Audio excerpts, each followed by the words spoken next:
Welcome to the 5-Pack, where we talk about the 5 things that matter, 5 things that will matter, and a daily pack rip. Here is your host, Kyle Elfrink. Welcome in on a Monday. It is the 5-Pack right here on the Better Sports Network. I hope everybody out there survived a pretty wild weekend. You should know this by now. May, April, those 2 months might be the top 2 months on the entire sports calendar. I don't even know if it's a might be. I think they are. I mean, April's crazy. May's pretty wild. Here we are, first day of May. You've made it through April. You got a month to go. This past weekend was nutty, too. We had the NFL draft. You had baseball, NBA playoffs, NHL playoffs, all the craziness going on. And I'm not even mentioning like other sports that are going on, like NASCAR, PGA, UFC, all that stuff. We are here to recap it all. We are here each and every weekday from noon to 1 o'clock Eastern, telling you 5 things that you might have missed last night or yesterday that mattered. Getting you set for the Monday night to come. And then, of course, at the end of the show, since it's called the 5-Pack, we hit you with the pack. Today, this might have caused you to shudder. Just that flash of this pack. Some of you might have shuddered. Oh, I remember that. 1988. Gosh, it's way back. 1988 Donruss baseball. A true, in every sense of the word, wax pack. This thing is waxy. I expect wax stains in this pack. We will rip it open near the end of the show, collecting all 20, how many is this? 26 MVP bonus cards.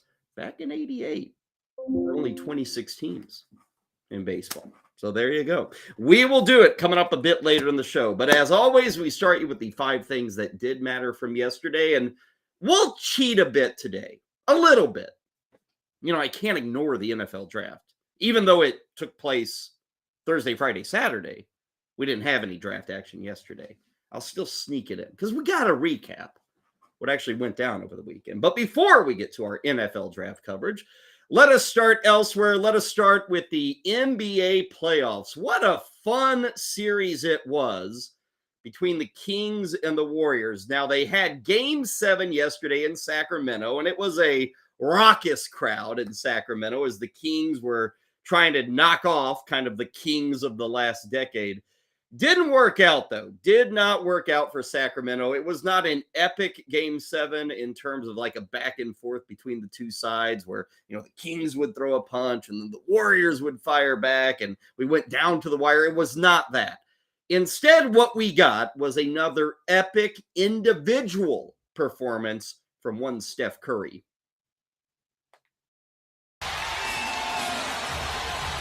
Curry, long distance. That's good. Steph Curry with his second. Curry pulls back, gets some space, knocks down the 3. Look for that little mid-range jumper again. Curry, mid-range jumper. 36 points for Curry. Davis trying to swat it away. Curry with Murray on him. 3-pointer. Puts it in! Oh, Steph Curry from way down. 6 of 16 from 3. Gets it back. Curry, 3-pointer. Bang! Steph Curry. Just a handful of the 20 buckets that Steph Curry delivered in the 120-100 victory over the Sacramento Kings. ABC television providing the footage there. 50 big ones for Steph Curry, which for him is a personal best in the postseason. Might I remind you, he's had a few good postseason games. Also, in terms of a Game 7 effort, the 50 points has never been topped. Never. Doesn't matter if you're Chamberlain or Abdul-Jabbar or Jordan, LeBron, doesn't matter. Nobody has ever scored at least 50 points like we saw from Steph Curry yesterday. I'll also throw this little tidbit in there. The dude had 1 turnover.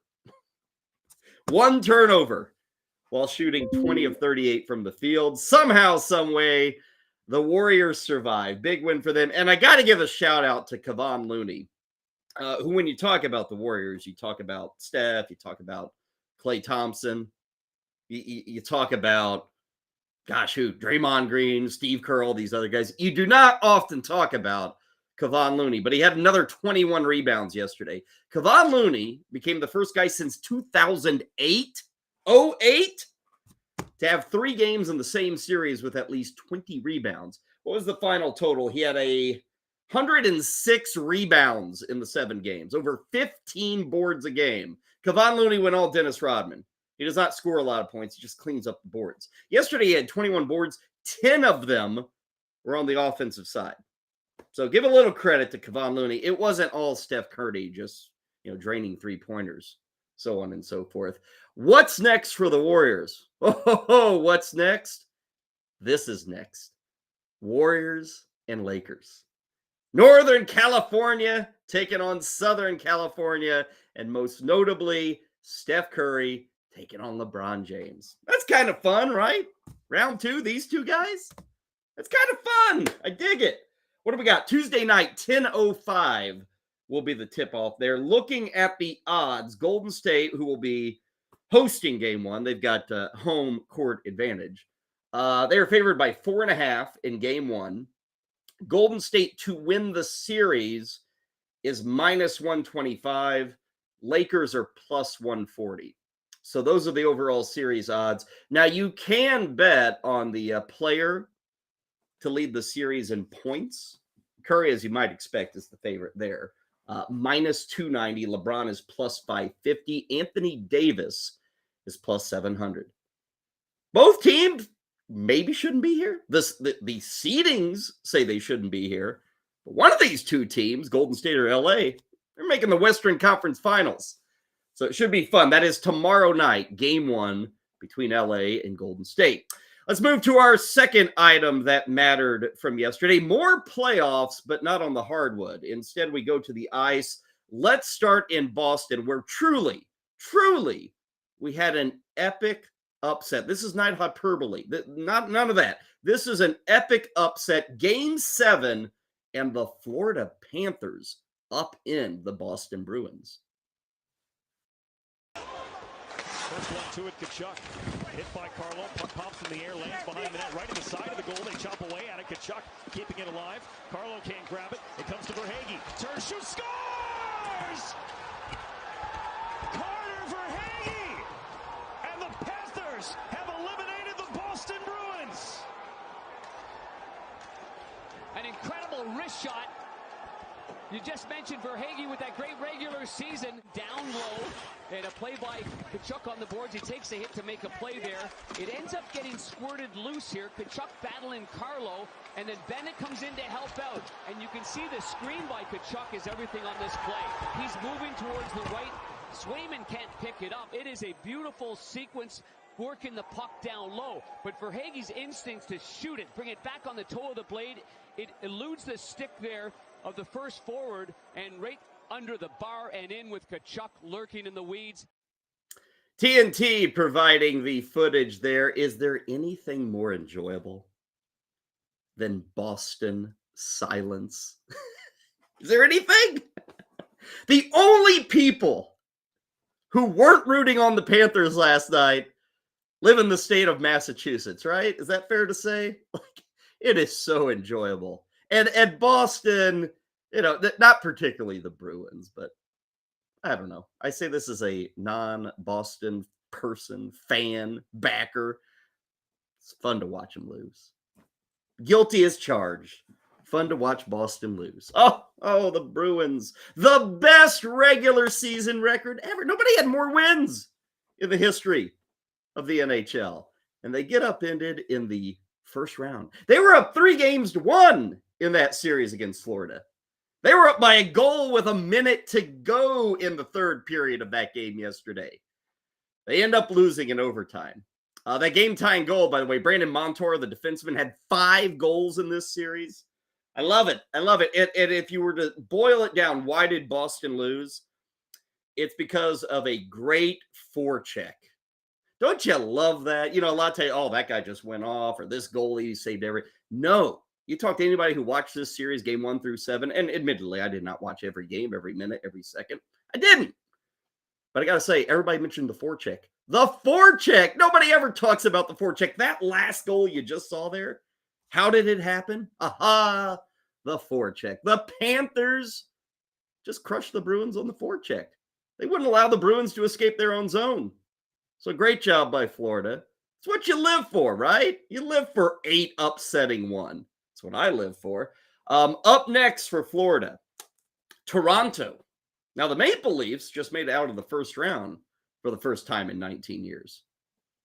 Florida and Toronto. Game 1's coming up tomorrow night. It's in Toronto. You can catch it on ESPN, I think, on Tuesday night, 7 o'clock for the drop of the puck. Series odds right now, Maple Leafs minus 165 to take the series, and the Panthers are plus 145. So that begins tomorrow. Now, that was not the only Game 7 that we had in the NHL on Sunday. Let's move to our third moment that mattered. This one takes us to Denver, Colorado. This one takes us to the home of the defending Stanley Cup champion Colorado Avalanche, who ran into a second-year buzzsaw known as the Seattle Kraken. Paul Stastny, John Tavares, a couple of veterans.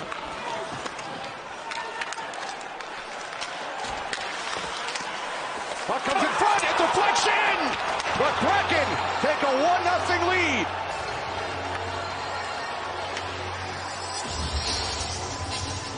Looks like Tanev was the last to touch it for Seattle. Yeah, Bjorkstrand just throws this puck here. Oh, yeah. And Myers is there as well. You see the reaction from Myers, and he can't believe it. But we just said, just throw it to the net. You never know. I was going to say the timing. You just talked about it, and it's Newhook who kind of hits Tanev, and watch Tanev stick as he gets spun around. Actually, the glove of Myers. The glove of Myers. So maybe Bjorkstrand's going to get it. Past McKinnon, picked ahead by Dunn, and then it's McKinnon. McKinnon towards the net, deflects into the corner. Good play by Grubauer there with the stick. And now Bjorkstrand. Lepar cutting down the angle, shot, score! Bjorkstrand, 2-0 Seattle.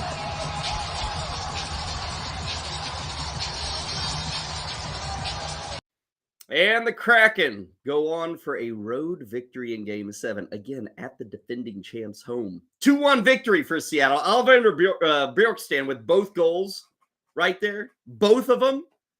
You know what's crazy? Guy didn't have a goal the whole series, but he gets the goal there. And look at this. This was a fascinating stat. I saw this, I think it was over today at The Athletic. In this 7-game series that Seattle just took from Colorado, 4-3, 15 different Kraken players scored in this series. None of the 15 had more than 3 goals in this series. That is the entire roster, up and down the roster, coming through big. And that second goal there, you might have heard that pipe, ding, right into the net, made it 2-0. Bjorkstrand had the 2 goals. The first one a cheapie, second one not a cheapie. He hit the post 3 times in this game. He could have had an epic showing. I gotta say, I was picking on Boston. Like, nobody sheds a tear for when the Bruins lose.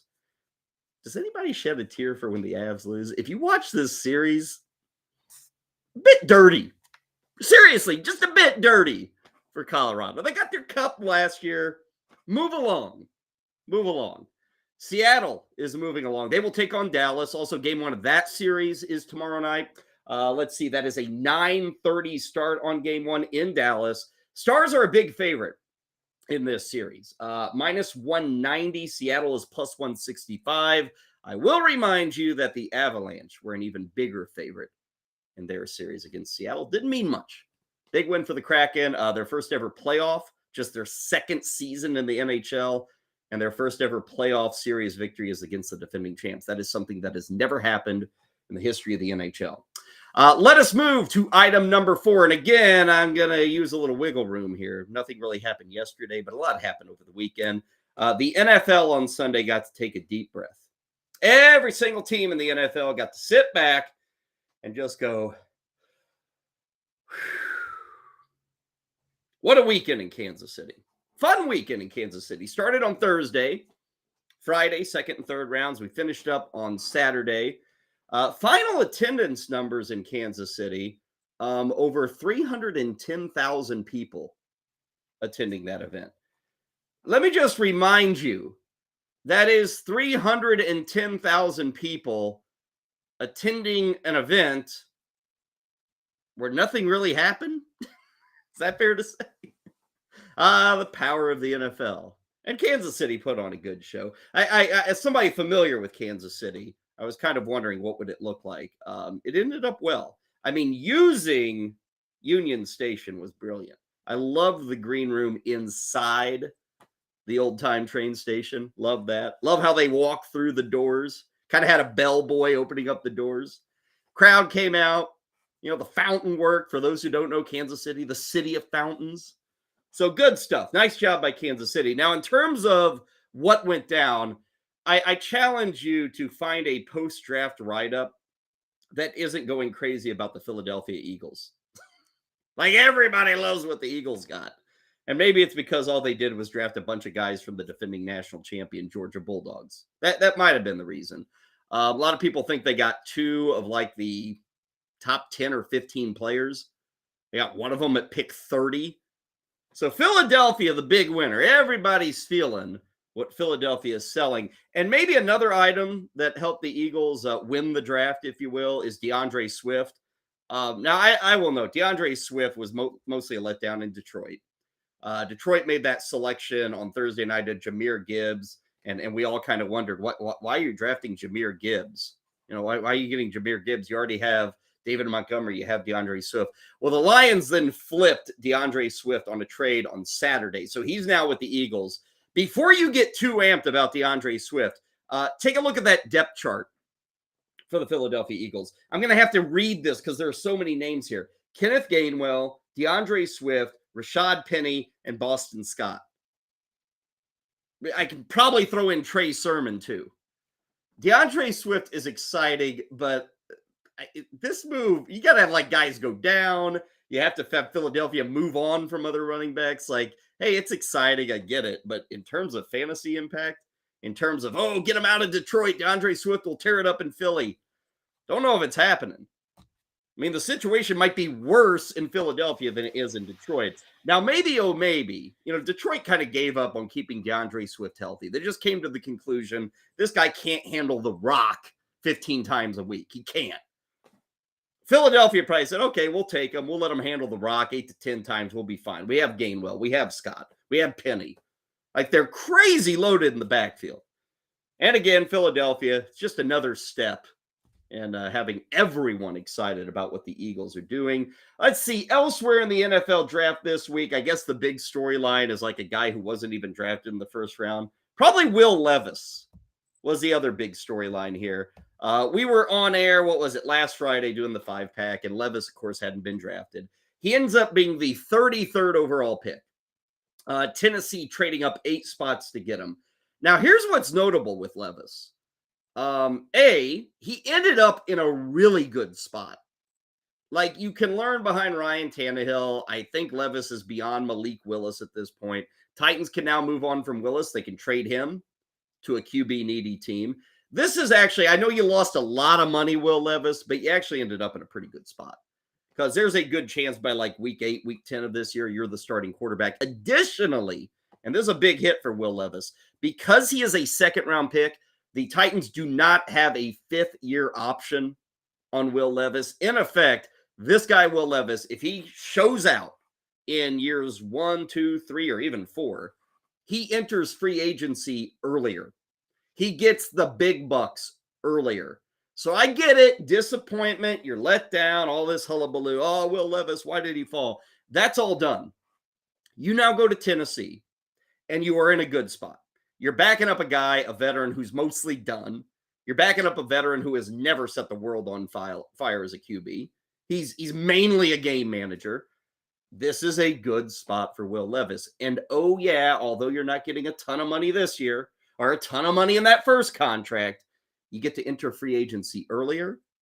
And if you're good, if you go out and prove everybody wrong, Will Levis, you're making probably $175 million guaranteed 4 years from now, maybe even more, depending on how good you are. Like, seriously, Go out, prove you're an NFL quarterback, and get $180 million guaranteed. Now you might be saying, wait a second, Kyle, Lamar Jackson just got 180 and Jalen Hurts. Folks, 4 years from now, $180 million guaranteed for a quarterback will be a pittance. The best guys will be getting $225 million guaranteed. That's how this works. So not all is lost with Will Levis. Finally, running backs. In our world, we love running backs. We always want to know who's the new running backs. Where are they at? The big one this year is Bijan Robinson of Texas. He ended up with Atlanta. Jahmyr Gibbs, talked about him with Detroit. Zach Charbonnet in round 2, the UCLA guy, ended up with Seattle. You see Tajay Spears there of Tulane. He goes to Tennessee. Rashawn Johnson of the Longhorns ended up with Chicago. And then that Kentucky Wildcat there is Chris Rodriguez ending up with Washington. Devin A-Chain ending up with Miami. He was out of Texas A&M. Obviously, Robinson is probably going to be a first-round pick. Seriously. In fantasy football drafts, probably a first-round pick. Early second. If you look at these other guys like Jahmyr Gibbs, RB3, RB4, most of these other rookies, you're probably saying RB4, RB5, guys you take near the end. Now, we may see injuries or running backs cut in like the next 3 to 4 months, and maybe that changes the outlook for a Sharp, or I should say for a Spears, or, Rashawn Johnson or Chris Rodriguez. Like, they're not ending up in spots where they have no role. But obviously the biggest one is Bijan Robinson. And we knew that going into the draft. Wherever he ended up, as long as it was not with a team that already had a dude, he was going to be the dude. And going to Atlanta makes him the dude. And that makes him the dude in fantasy football drafts. If you're doing a dynasty league, that's the place to go. Now speaking of fantasy football drafts, coming up here in like 40 minutes, we've got a best ball draft coming up today, 1 o'clock Eastern. We'll do it right here on BSN. All of this will include the rookies that we just saw drafted. So where do these guys land? A lot of people are doing best ball drafts right now as you get set for the upcoming year. We've got all these rookies. They're with their teams. Free agency is done. We know DeAndre Swift is now with Philadelphia. Best ball drafts, they're huge in April and May, even into June. We've got one coming your way just in about 35 minutes right here on the Better Sports Network. Let's move to our 5th and final item that mattered from yesterday. It was the end of April. Did you know that? April 30th give way to May 1st. So I thought it was time to maybe celebrate the heroes of April in Major League Baseball. And these are Aprils that, to me, I've got 5 guys here. These are Aprils. These are first month of the seasons that mattered over the past 30 days. Starting with the Chicago Cubs' Cody Bellinger. Bellinger picked up off the scrap heap by the Cubs. You know what? He's hitting. He's running. He's making contact. There's less swing and miss. He's not all the way back to those glory days with the Dodgers, but he's looking good. Great start for him. His career is kind of on the line going into this start with the Cubs, and the early start is great for him. And if the Cubs fade, he is a huge trade candidate for them. Number 2, in April that mattered, Estory Ruiz of the Oakland A's. We talked about him a lot in the month of March. This was a guy that you were drafting for late stolen bases. Well, after 1 month, Estory Ruiz of the A's, 11 stolen bases. He's getting on base at about a 340 clip. He's leading off. He's playing every day. 11 ribbies, 11 runs. This first month for Estory Ruiz, as good as you could ever hope. Number 3, a guy who switched teams this offseason, much like Bellinger, went from Minnesota to Miami, Luis Arraez. Now, anytime Luis Arraez came up in the preseason, it was, yeah, he can hit, but. And a lot of the but was, he can hit, but can he hit that good? Is he like really as good as he showed last year with the Twins? Well, guess what? 1 month with the Miami Marlins, Luis Arraez has a .438 average. His on-base percentage, folks, is 500. 500 for Luis Arraez. So any naysayers, they got to go quiet after the first 4 weeks of the season. Let's go to the pitching side. I got to say, Garrett Cole's April really mattered. The Yankees have had issues, injury issues like crazy. You know, you lose Stanton. Now you're wondering if you're going to lose Aaron Judge. Pitching staff is kind of thin. You didn't get a single pitch from Carlos Rodon. Garrett Cole was huge. He was the dominator that he's paid to be. So full credit to Garrett Cole. Great first month of the season. And then one other name to throw out here. An April that mattered. Josh Hader of the San Diego Padres. I don't want to say there were huge question marks on Josh Hader coming into this year, but I think people wondered, man, was last August when he was like the worst relief pitcher in baseball, was last August kind of a sign of things to come with Josh Hader? Well, if you look at April, this guy is the best reliever in baseball right now. 10 for 10 on save opportunities, 1 earned run allowed in 13 innings, 17 strikeouts, and a .69 whip. That is called erasing the doubts with Josh Hader. Now, I've been of the firm belief for 2 years now that eventually his arm's going to blow out.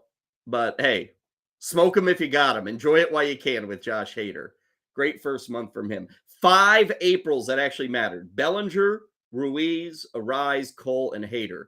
Now, I will say, coming up in the 5 things that are going to matter, that will matter, I'll take a look at 5 guys who need pretty good May, because that's where we are. Month number 2 of the Major League Baseball season begins today.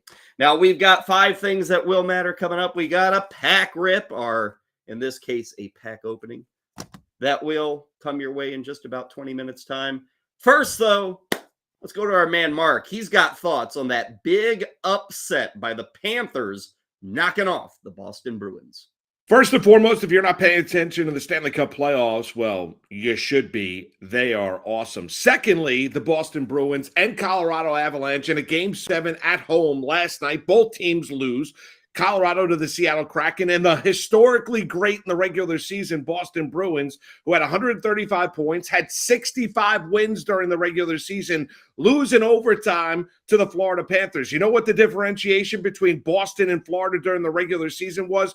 43 points. I think even Giannis Antetokounmpo from the Milwaukee Bucks would deem this an absolute failure, as his answer the other day after Milwaukee got eliminated by the Miami Heat went viral across the country. Listen, this is professional sports. Not everybody gets a trophy. And if you are a Bruin fan waking up on this Monday morning after witnessing what was an unbelievable regular season, where the Bruins seemed like they went into this as President's Trophy winners that could not lose, well, they lost in their opening round series to the Florida Panthers. I don't want to hear about the fact that this was not the Stanley Cup final. Still, that is a disastrous loss if you are the Boston Bruins. One that will lead to a very, very long offseason, a long summer, and the Boston Bruins, in quite simple terms, they were an absolute failure. For more better content like this, go to visitbettersports.com and a Better Network on all your social media platforms.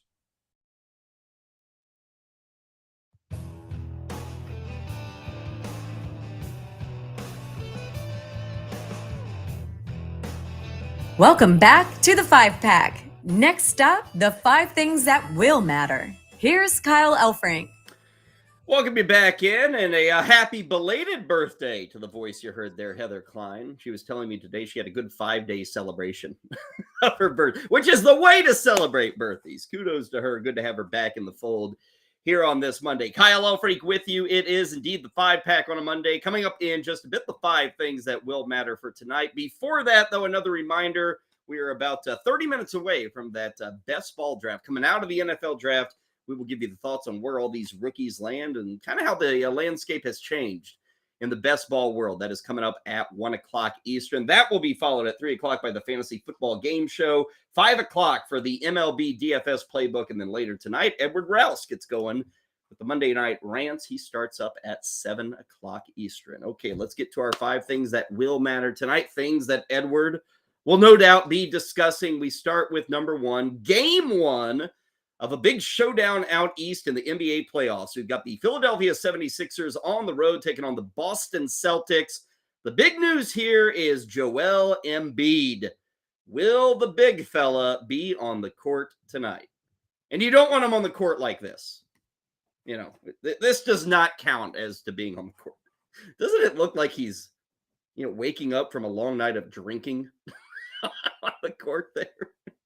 Love that photo of Joel Embiid. Now, I'd love to say this is from the latest Joel Embiid injury. He's dealing with a knee problem, but I really don't know. There's like hundreds of photos of Joel Embiid with an injury. It's kind of his thing. He's an MVP level player, but my God, can we keep this guy healthy? He is listed officially as doubtful for tonight. I don't think he plays in this one. And nobody really knows what. I think officially it's a sprained LCL with Joel Embiid. I don't think anybody really knows what we're dealing with. But officially he is listed as doubtful. I wouldn't expect him to play tonight against Boston. Right now, if you look at what the odds are, Boston's favored by 9.5. That's a pretty good indication that Vegas doesn't expect the big guy to play. Maybe game 3. Because I think they play tonight and then like Wednesday night and then maybe like Friday or Saturday. So there's like a few days off. And by then, you're talking 2 weeks out from the last time he played. So hopefully he can be back by game 3. But I'm not expecting him back tonight. And so what matters tonight is 2 things with the Sixers. One, your perimeter defenders have got to cause hell with the Boston ball handlers. Because the way Philadelphia's defense is set up with Embiid out there is everything's funneled into the lane. Because who wants to go up against a 7-1 defender like Embiid, one of the better ones in the game? Nobody wants to go into the lane and do that, but that's what they can do with their perimeter defense. When you don't have Embiid and you have Paul Reed instead, you can't do that. A lot is going to ride on the perimeter defenders. And that leads us to talking about a guy like James Harden, who was brutally bad as a defender when he first came into the league. I guess he's gotten a little bit better as he's now 33 years old. Maybe he's learned a few things about defending, but he's still not all that great. They've got guys like Maxey along the perimeter that can play some defense. And there's a few guys that can cause some issues, but those guys have all got to step up against the Celtics. But number 2 is Harden. James Harden is being paid as a superstar. And I think it's fair to say James Harden's a superstar. But when Embiid's out there, he's a number 2. He just is. With no Embiid, it is now riding on James Harden. And it's not so much like James Harden, you got to go out and score 40 points. It's not that. It's James Harden. You're going to have the ball in your hands like 90% of the offensive possessions. Like everything's going to run through James Harden. You have to penetrate. You have to hit your spot up threes. You have to hit your step back jumpers. You have to spot the guys to hit the threes when you drive and you dump it off. So James Harden, tonight's the night to shine, man. On the road in Boston.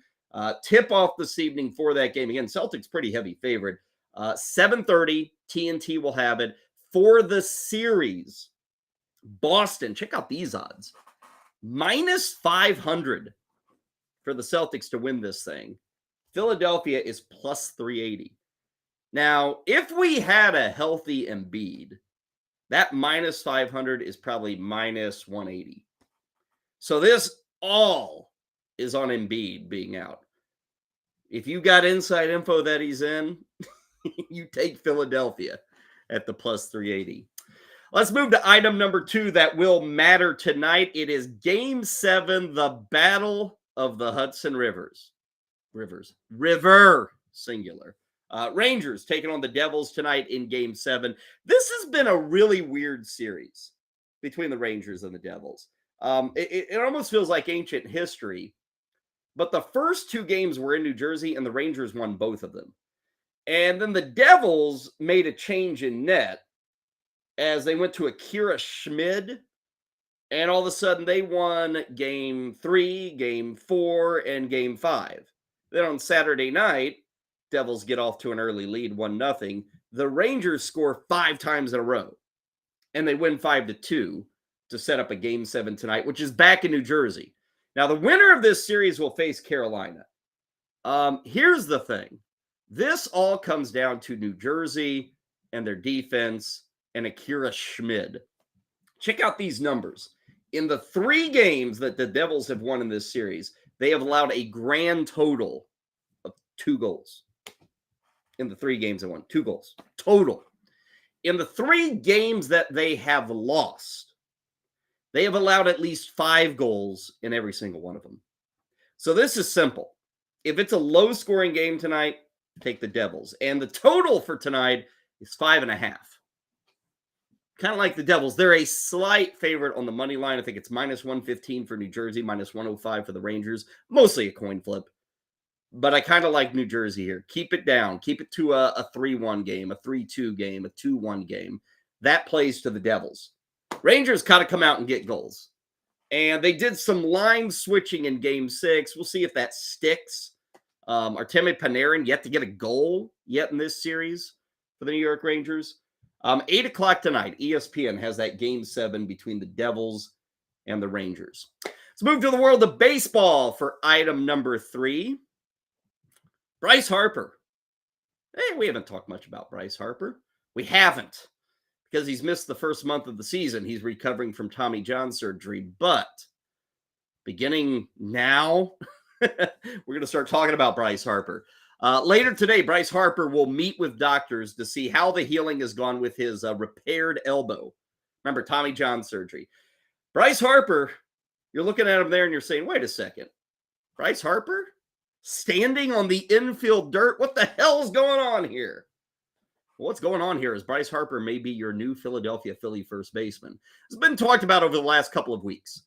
Bryce Harper, in effect, can come back earlier than ever and be in the field, which, remember, last year he didn't even play in the field. I mean, if you're in a fantasy league, Bryce Harper doesn't even qualify as an outfielder because he was a DH all year. They were protecting the elbow. The assumption was they'd have to protect it again this year. But in the last 2 weeks, you go to a Phillies pregame, Bryce Harper's over at first base, taking grounders, playing with the brand new mitt, the weird mitt. He's never played first base in his MLB career. But if he gets a positive report today from his doctors, we could see Bryce Harper back in the lineup tomorrow night against the LA Dodgers. That would be more than 2 months ahead of the original schedule. Like in the offseason, the thought was, Bryce Harper's back early July, around the All-Star break. That's when he'll be back. And then we started to get into spring training, and you heard whispers that, maybe Bryce Harper is going to be back in June. Now he could be back on May 2nd for Bryce Harper. Now, back in the preseason, I was not a fan of drafting Bryce Harper because, A, he didn't have a position. He was a UT guy, and the assumption was he's still going to remain a UT guy. And B, I kind of thought, mid-June. Well, now it sounds like he's not going to be a UT guy. He's maybe going to be a first baseman. That's a pretty weak position, by the way. And number 2, he's back like even 6 weeks ahead of my timeline. It's kind of a miracle, right? A minor miracle right there in Philadelphia. We'll see. I mean, everything has been so positive with Bryce Harper. Like, we've had 0 setbacks. And really, it's the total opposite of setbacks. It's like leap forward with Bryce Harper. Every time we get an update, it's better and better with Bryce Harper. So today we may get another update. And it'll matter if you're getting Bryce Harper back into your fantasy lineup. And for the Phillies, it'll matter. They have not been terrible this year. Their offense got off to a slow start. It's been a little bit better lately. Like, they're getting on base fine, slugging percentage. They've lacked home runs, and they have not hit well with runners in scoring position. Those are 2 things you would assume Bryce Harper is going to help. He would go right into the middle of that lineup, and we'll talk about it coming up. Maybe he'll help that entire lineup, including one key cog. Maybe Bryce Harper's return can help that player as well as the rest of the team to get going. They are over 500, even with the loss last night against Houston, 15-14 is that record. Let's go to item number 4, what will matter. Well, if you caught the show last Friday, I was sitting in this seat, and one of our items that was going to matter on Friday and even Saturday and Sunday was a big NL East showdown between the Mets and the Braves. That was going to matter. Well, it still matters. And unfortunately, maybe it matters more. I don't know. Today, we're going to get to see the Mets actually play the Braves. Because all we've seen this weekend is that. Raindrops, and you can't even see what you're trying to see. Citi Field doused in rain. That's all we've seen. Friday, they only played 5 innings. Braves won the rain-shortened game on Friday. Saturday was a rain out. Sunday was a rain out. Today, they are hoping to play 2 games. Coming up here in about 30 minutes, a 1:10 start. It's going to be Spencer Strider against Denny Reyes in that 1:10 start. And then game 2 will be Charlie Morton against Tyler McGill. So we'll see. There are clouds in the New York area. They don't really expect rain to wash out anything. But this was supposed to be like the first showdown of the year. Braves and Mets, these two Goliaths going back and forth. Instead, we got a 5-inning game on Friday. We got nothing on Saturday, nothing on Sunday. We'll get a doubleheader today. So they'll get in 3 of the 4 is the plan, but still not going to get what we got. But enjoy it today. Some afternoon baseball, a couple of big-time teams. They're no doubt ready to play some baseball. I think that's the case. But we'll see how it goes today. Again, 110 for that first pitch. Finally, our 5th thing that mattered. Earlier today, I told you the 5 things that mattered from April when it came to individual performances in baseball. Let's give you 5 performances that will matter for the month of May. And what I chose here were 5 guys who got off to bad starts or who are in the midst of bad starts in their season in 2023. Guys who had rough Aprils, and May is going to matter for these guys. Let's start with a guy that everybody's talking about, Juan Soto of the San Diego Padres. Let's start with him. Juan Soto, I'm just like you, man. Screaming to the heavens, what in the hell is going on? Juan Soto is hitting .202 with 11 RBIs. He has played every single game this season. .202. Now, his on-base percentage is .373. He leads baseball in walks. And that's great. Okay. I guess the stat nerds love Juan Soto, but the fantasy nerds, they're not getting what they want. Come on, Juan. It's important. This is like an exact repeat of last season. Juan Soto, you go back, we're talking over 12 months now that Juan Soto's been this kind of guy. Not the same. Not the superstar. Not the $400 million player that he and many others thought he was. Hasn't been the same guy. So he needs a pretty good May. Let's go to another superstar. I was talking about the Phillies and the return of Bryce Harper, and I said, well, maybe his return helps out another guy. That other guy is Trey Turner. Trey Turner has not been brutal, but you know what Trey Turner has been bad at this year? Stolen bases. Everybody in baseball is stealing, right? We got like 8 dudes with double-digit steals. Trey Turner was the odds-on favorite to win the stolen base crown this year. He has 4 stolen bases. That ain't good. And although the stolen bases are like the big disappointment, the entire slash line has crumbled for Trey Turner. His OPS is about 160 points lower than his career norms. He is now hitting second for some reason. I still don't understand why Trey Turner's hitting second. Maybe that'll change with Harper, but sorry. So that's a guy who needs a good May. Let's go to Chicago. The White Sox have been brutal.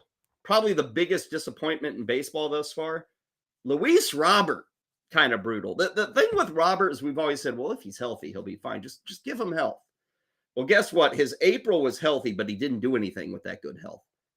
On-base percentage, .250. 1 stolen base. 13 RBIs.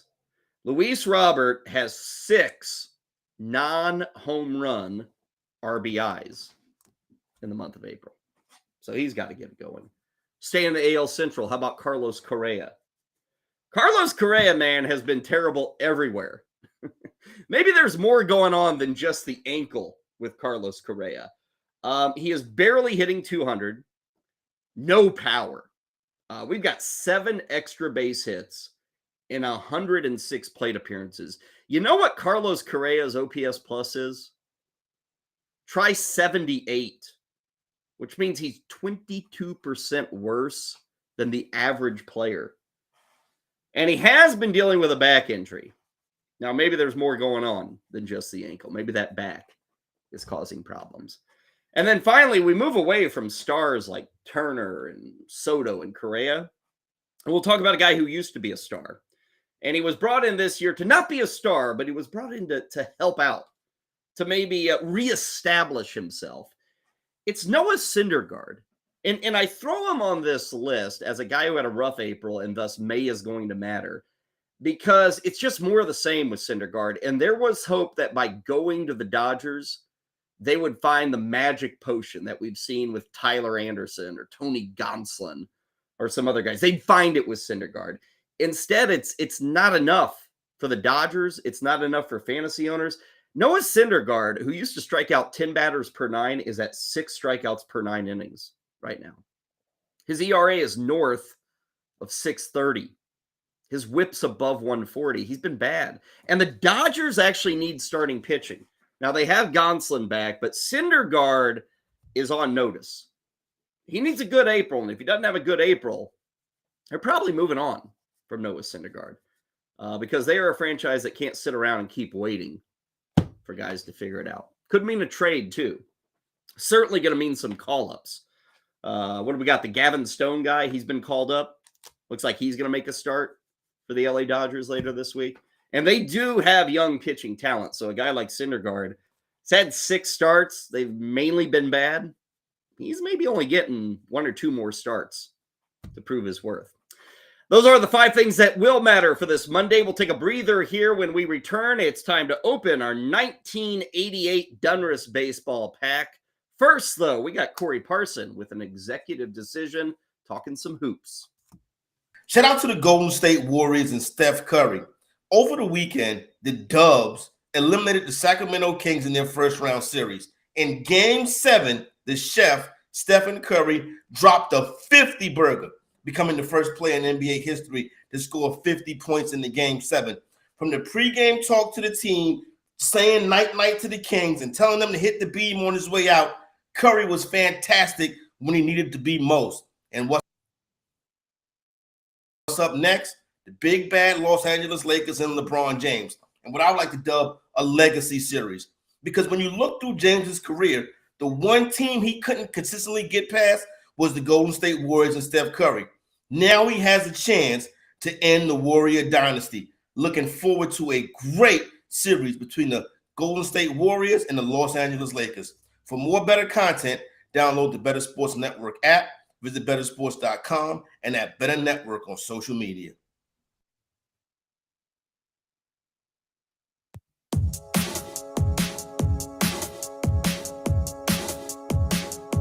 Time now for the Daily Pack Rip on the 5-Pack with Kyle Elfrink. And today, to finish off this edition of the 5-Pack, we got a little Donruss baseball, 1988 style. We hit you with some football at the end of last week. We'll get back into our groove with a little baseball here on a Monday. I will note we have done Donruss 88 baseball, gosh, it's been a couple of months ago. And as soon as I flash these cards up, you're going to probably have like post-traumatic stress syndrome. You've seen these suckers, right? Woo! Rough. Everybody's seen these suckers. We opened this pack, like I said, a couple of months ago, and we got Tim Raines, which is kind of cool. But here's what else we got. Bob Brower, Ray Quiones, Jose Gonzalez, Claudel Washington, Thad Bosley, Larry Parrish, Tony Bernazard, and Mel Hall, and a few other guys that were better than those guys. But we didn't get much in our pack of 88 Donruss. In fact, there is not much in this set. Mark Grace rookie card might be the top thing we're aiming for. A Mark Grace rookie card? Are you kidding? And unless these things grade out as a PSA 10, you're looking at pennies. Maybe you get up to nickels with the 88 Donruss. We've got 15 cards here. There's a Stan Musial puzzle that we're trying to put together, but we got to get 63 of those. So that's not going to happen in this pack. It is a true wax pack, and there is no restraint on this wax pack. Like, literally, I lifted it a half a millimeter, and the whole pack fell apart. This thing opened up like it'd been waiting to get opened up over the previous 35 years. Okay, here are 3 of our puzzle cards. You know, can't have a Donruss pack without some puzzle cards, which my older brother actually put these things together. And I don't know if you can see the image here. That's you were putting together a Stan Musial one, which is actually pretty cool. I will say, it was not easy to put these things together, but I remember my brother, older brother, who was much more of a artistic sort and a guy with, some actual ability when it came to art. He was much better at putting these together, and he would use some kind of glue, and then he'd use like old newspaper print in pages, and he'd put that underneath the puzzle, and then you'd cut it out and everything, and you kind of have a puzzle that would stay together. And I remember he did do this for the Musial piece. Me and my two brothers living in St. Louis or near the St. Louis area, Stan was the man. So this was actually something I do remember putting together. Let's get to the pack, and hey, we'll start with a good one. And already I can see that these things are miscut. Wonder if the whole pack's is wow. So this is, you've heard, I was talking about PSA 10. PSA 10 is no imperfections. Totally great. That includes a stable cut, a fair cut. This is not one. I don't know how well you can see this on the camera, but see how this, let's see which side. See how this side is a lot wider than this side? That's a bad cut on the Dwight Gooden card. It's not a good cut. Another way you can tell, look how little space there is above Dwight Eugene Gooden. That means it's a miscut here. So this is not a PSA 10, even though there are no, smudges or cracks or bends. Not a PSA 10. Probably like an 8, maybe a 7.5 of Dwight Gooden. Dwight, this was, I would say 88 was about the end of the great Dwight Gooden. He had went in 87. He'd still gone 15-7. He was 17-6 in 86, 24-4 in 85. But in 88, 89, it started to come off the rails. I remember distinctly in the 88 playoffs, Dodgers were playing the Mets. And I think it was maybe a game 6. Don't quote me on this, but I think the Dodgers eliminated the Mets in game 6 out in LA. And Dwight Gooden had a rough year, and he was kind of injured. There were probably other things going on off the field, if you know what I mean. And I remember Dwight Gooden coming in out of the bullpen, which was like crazy. Best pitcher in baseball. He's coming in out of the bullpen, and he did not pitch well, trying to save the season for the Mets. And it was kind of rough. And that was like the beginning of the end, 88. So this is like Dwight Gooden on the cliff here. You didn't know it at the time, but you know it now 35 years later. Decent start there. I always laugh. Let me pull this up. I always laugh. Dwight Gooden was had the nickname Dr. K. And it's always funny to look at Dr. K's K per 9. I mention this often because you think Dwight Gooden, huge strikeouts. And he had huge strikeouts because he threw huge innings. But look at his Ks per 9. Rookie year, 11-4. 11-4, huge in 84. Out of this world in 84. Then it falls to 8-7. Then 7-2, 7-4, 6-3, 7-7, 8-6, 7-1, 6-3, 6-4, 6-7. These are numbers. Like I was talking about Noah Syndergaard earlier. Like Noah Syndergaard has an awful 6 Ks per 9. Dwight Gooden was barely above that in his era. But in his era, it was good. You get away with 8 per 9. Nowadays, you don't get away with 8 per 9. But Dr. K, you throw him into 2023, I wonder how many Ks we're getting. Who knows? We follow up Dwight Gooden, one of the greats of the 80s, with a guy who was not a member of the great 80s, Scott Bankhead. Although looking at his mitt, I was just talking about my older brother. That Rawlings mitt, my older brother had the exact same mitt. So Scott Bankhead and Craig Elfrink with that same Rawlings mitt. Another good pitcher of the 80s. Another miscut card, Rick Sutcliffe.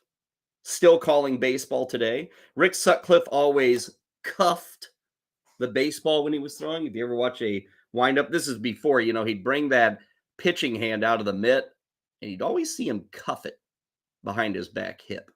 Kind of a unique way of pitching. Rick Sutcliffe, a very good pitcher in the mid-'80s. Then kind of just became a journeyman.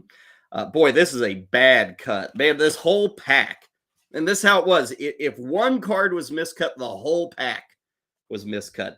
This is terrible.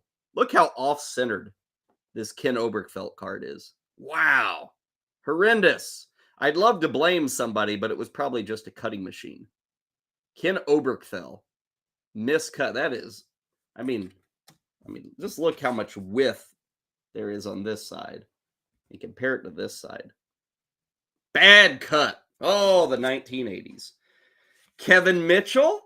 Another Mets hero of 86 alongside Dwight Gooden. By this point, he'd been traded to the Padres and now the Giants.